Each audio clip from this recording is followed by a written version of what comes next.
You might have seen that in Unity Hub you will see a lot of errors here, and this is because there has been a major security vulnerability within Unity.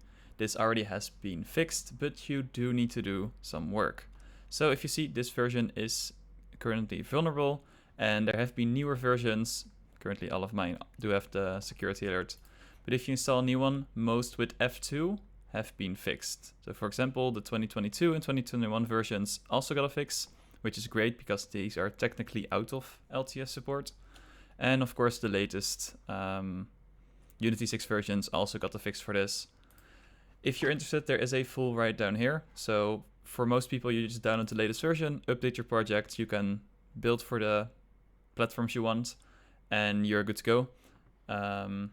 If you want to have more information, this is a very detailed documentation on it with a lot of extra FAQs, which is great. Unity is actually handling this very well, and they also have a patcher tool available, so you can patch applications which you currently cannot upgrade the Unity version for, or if it's very old and you lost a project, I believe this should work. And here you see like all the versions that are patched and stuff like that. So if you found out that there are a lot of security alerts in your Unity Hub version, that's correct. It's currently a big thing. Just make sure you update to the latest versions and you're good to go. That's the way I recommend. That also means that your project is set up in a way that it can be upgraded. That's also a good benchmark for yourself.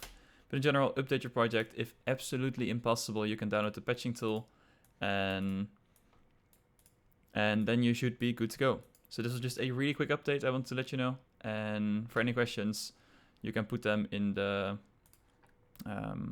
Unity discussions page. There's an official section for the vulnerability, so you can put all your questions here. That's probably the best place.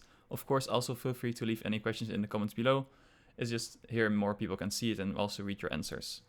I hope this was helpful. If it was, let me know, and I'll see you in the next video.